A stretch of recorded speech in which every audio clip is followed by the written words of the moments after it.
Jordan Peterson was back on the Joe Rogan podcast the other day, and there's a clip going around where he talks about how he recently came to this realization about the Bible. And so it isn't that the Bible is true. It's that the Bible is the precondition for the manifestation of truth, which makes it way more true than just true. But after watching this clip, a lot of people were saying things like, I feel like what he said was amazing and profound, but I have no idea what he was talking about. And countless others in the comments accused them of just using word salad to try to sound smart while only appearing to be making a point and not really having one. So there's a lot of confusion around what he said, but I believe that I do understand his points and I may be able to help clear up some of the confusion. So let's go through the clip together and I'll give a summary of his view afterwards. Let's go. If categories dissolve, especially fundamental ones, the culture is dissolving because the culture is a structure of category. Mm-hmm. That's what it is. Right. So, and in fact, culture is a structure of category that we all share. So we see things the same way.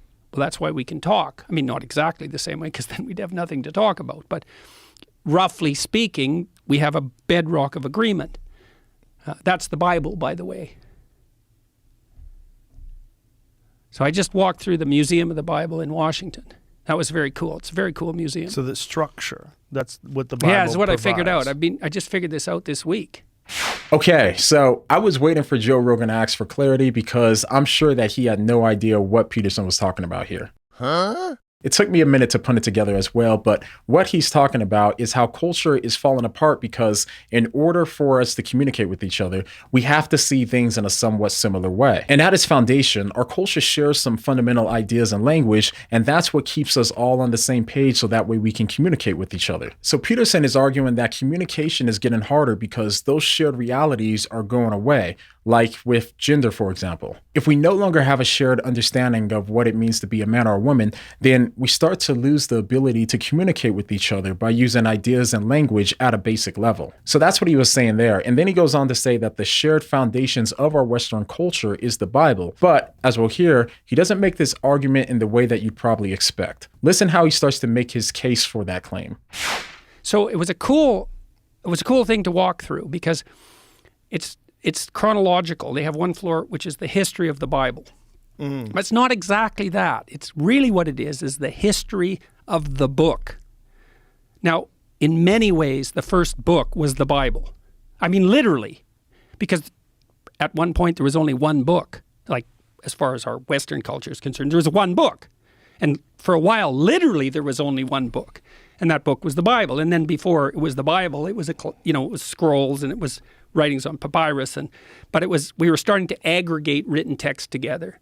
And it went through all sorts of technological transformations, and then it became books that everybody could buy, the book everybody could buy, and the first one of those was the Bible. And then it became all sorts of books that everybody could buy.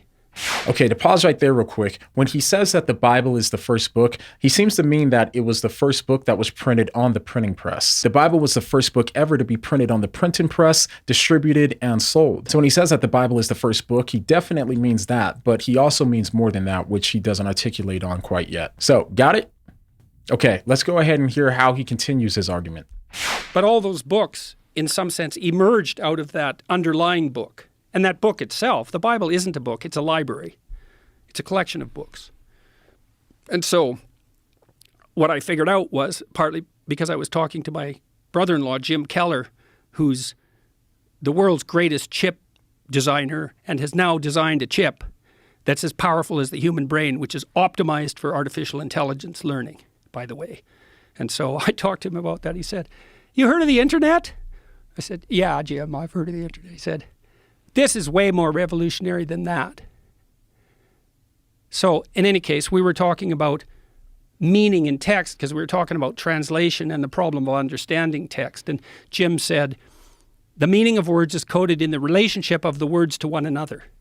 And the postmodernists make that case, that all meaning is derived from the relationship between words. That's wrong because, well, what about rage? That's not words. And what about moving your hand? That's not words. So it's wrong, but part of it's right because the meaning we derive from the verbal domain is encoded in the relationship between words.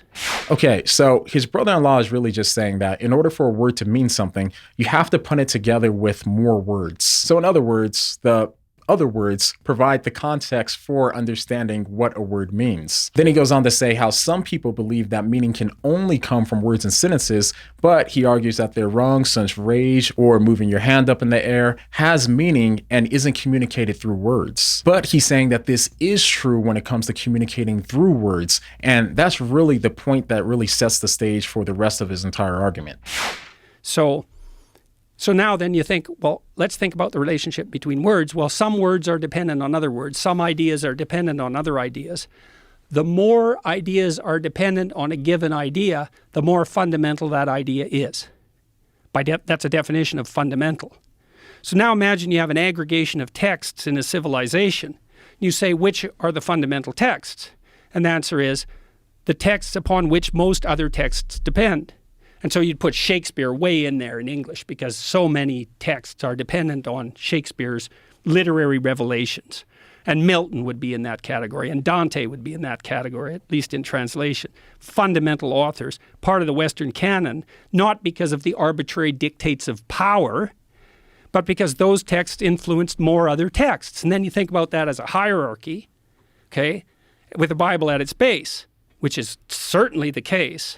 Okay, so now you might be able to start seeing where this is going. And if not, don't worry, we'll put it all together here in just a minute. So what he's saying there is that words and ideas depend on other ideas and words in order for them to have meaning. But if you trace them back to their foundation, then of course you have something that's fundamental, and everything that's based on it wouldn't exist if it wasn't for the foundation. You can think of it this way.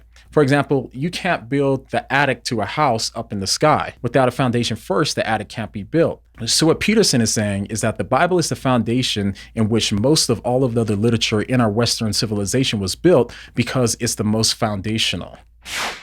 Now imagine that's the entire corpus of linguistic production, all things considered. Now how do you understand that? Like literally, how do you understand that? The answer is you sample it by reading and listening to stories and listening to people talk. You sample that whole domain. You build a low-resolution representation of that inside you, and then you listen and see through that. Okay, so here he's saying that in order for you to see that the Bible is the foundation for which our Western civilization is built, you can just listen to how everyone talks and the stories that they tell. And if you keep those stories in mind, you can hear the Bible behind everything that they say. To take it a little bit further, I believe that he's alluding to the fact that the writings of the Bible have influenced our language, our moral code, our judicial system, and really our entire modern culture in one way or another. But in a larger context, he's saying that the Bible has provided the structure in our culture that gives us the ability to communicate. Now let's hear how he ends the clip, and then we'll summarize his entire argument in a few sentences. And so it isn't that the Bible is true. It's that the Bible is the precondition for the manifestation of truth, which makes it way more true than just true. It's a whole different kind of true. And I think this is not only literally the case, factually, I think it can't be any other way. It's the only way we can solve the problem of perception. All right. So he ends by arguing that the Bible is more than just true. He's saying that since communication is necessary for talking about what's true and what isn't true, then it's not that the Bible is just true, but it's actually necessary for all truths to be communicated linguistically, since it's the foundation of our shared culture, which shaped our way of communicating in our Western civilization. And when it comes to the problem of perception that he mentioned, he's talking about the problem of not being able to know what's actually true and what's just our individual perception. Okay, now let's summarize his argument going all the way back to the beginning of the clip. It seems to me that he's saying that our culture has a fundamental set of ideas and language that we all share in order to communicate. But since we're getting more individualistic in our culture and we're starting to be more conditioned to only seeing things from our personal individual perspectives, we're starting to lose those shared ideas and language that allows us to be able to communicate with each other. He's saying that as a consequence, we won't even have a culture that communicates with each other anymore. This is why we see people just shouting at each other without any genuine effort to understand what the other side is actually saying. He then goes on to argue that since the Bible is the first book that all of our linguistic frameworks and ideas are built on top of, then the Bible is the foundation for our Western civilization. And with that, he concludes that the Bible is not just true, but without it, we wouldn't even have the foundations to communicate what's true and what isn't true. And because we're moving away from that, as a result, our culture is losing its unified perception of reality. And that's my understanding of what he said. So if you think that I got it wrong and you think that he was saying something else, let me know what you think he was saying down below. But if you agree with me, then go ahead and check out this video where I interpret what he was saying that time when he broke down crying once he realized that Jesus was more than just a man. But the next time you read people in the comments saying that Jordan Peterson really wasn't making a point at all and he's just using word salad, what are you going to say? What do you mean?